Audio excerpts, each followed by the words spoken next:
मैं महाभारत का ही मैंने एक टॉपिक और निकाल के रखा हुआ था आज के लिए, कि जिसमें भीष्म पितामह जी ने बताया है कि अगर हम जैसे कई चीजों को उन्होंने बताया था ना। हमने लास्ट टाइम भी डिस्कस किया था कि एक मदिरा पान और एक मांस का मांस को खाने वाला व्यक्ति, इसके लिए कोई प्रायश्चित निर्धारित नहीं है। ठीक है। हाँ। लेकिन आगे भीष्म पितामह ने एक चीज बताई है कि यदि कोई शराबी या किसी की संपत्ति के बिना ही उसकी वस्तु, मतलब किसी की सम्मति के बिना ही उसकी वस्तु को उठा लेने वाला, अर्थात कि चोर, गर्भ हत्यारा और गुरु पत्नी गामी मनुष्य, अगर ये लोग, क्योंकि इन चार चीजों को बहुत ही भयंकर पाप माना जाता है। सॉरी, इसमें शराबी से पहले मांस भक्षण है। मांस भक्षण, शराबी, किसी की सम्मति के बिना उसकी वस्तु उठाना, गर्भ हत्यारा और गुरु पत्नी गमन मनुष्य। कहते हैं कि इन चार चीजों का भगवान ने प्रायश्चित निर्धारित नहीं किया है। लेकिन अगर आप, कोई व्यक्ति जिसने की भूल चूक इसमें से कुछ भी कर लिया है, कुछ भी इन सब चीजों में से किया है, और अगर वह घोर तपस्या करता है तो वो इस पाप से छुटकारा पा सकता है। लेकिन कौन? जिसने अनइंटेंशनली इस चीज को कर लिया है। ठीक है, उसने चोरी कर ली है, शराब पी ली है, या किसी के कहने पर, या बाई चांस वो गुरु पत्नी की तरफ आकर्षित हो गया है, और अगर उसने किसी वजह से अबॉर्शन करवाया है, तो कहते हैं कि अगर अनइंटेंशनली या अनअवेयरनेस की वजह से वो इनमें से कोई भी कृत्य करता है, तो घोर तपस्या के द्वारा वह इस पाप से छुटकारा पा सकता है।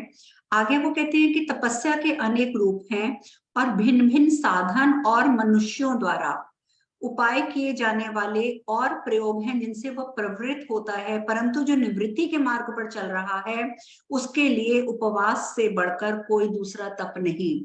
यानी कि तपस्या तो उन्होंने बताई कि बहुत सारे तरीके की है, लेकिन साथ ही वो कहते हैं कि तपस्या में भी उपवास वो सबसे बड़ी तपस्या है, उपवास से बढ़कर कोई तपस्या नहीं है।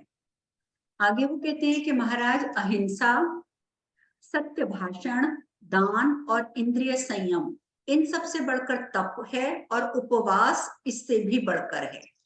ठीक है, अगर आप अहिंसा का पालन करते हैं, आप किसी को दुख नहीं पहुंचाते, आप सत्य बोलते हैं, दान देते हैं, इंद्रिय संयम करते हैं, तो इन सब आपके सत्कर्मों से बढ़कर जो सत्कर्म है वो है तप, और तप से बड़ा सत्कर्म है उपवास।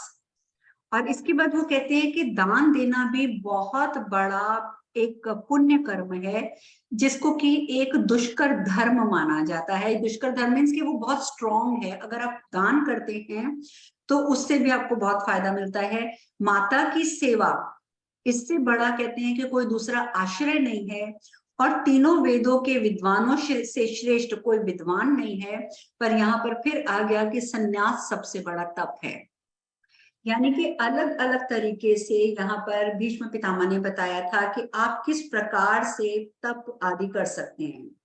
इसमें वो बताते हैं कि इस संसार में धार्मिक पुरुष स्वर्ग के साधन भूत धर्म की रक्षा के लिए इंद्रियों को सुरक्षित रखते हैं।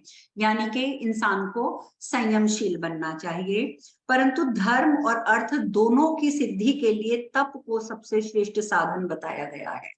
अब देखिए, यहाँ पर तप को वो बार बार श्रेष्ठ साधन कह रहे हैं, लेकिन आज एक तो कलयुग, और दूसरा, जैसा कि आप सब जानते हैं कि हम सब गृहस्थ हैं, तो हम सब लोग अपना घर बार त्याग कर वन में जाकर तपस्या तो कर नहीं सकते हैं।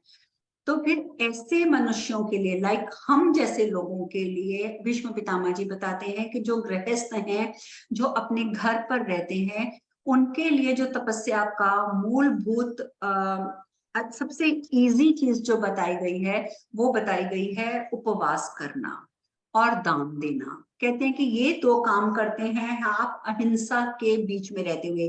अहिंसा अहिंसा अहिंसा को वो बार बार प्रेफरेंस देते हैं। और वो भी अहिंसा कौन सी मैंने बताई थी कि मानसिक भी, वाचिक भी और कर्म की भी, तीनों तरफ से अगर आप अहिंसा को पालन करते हुए अगर आप उपवास करते हैं और आप इसके साथ साथ घर में रहकर तपस्या करते हैं तो आप इससे छुटकारा पा सकते हैं अगर आपसे गलती से कोई पाप हुआ है इनमें से तो। अदरवाइज वो कहते हैं कि इसका कोई प्रायश्चित नहीं है, इसलिए अहिंसा, दान और उपवास इनको गृहस्थ व्यक्ति को अपनाना चाहिए।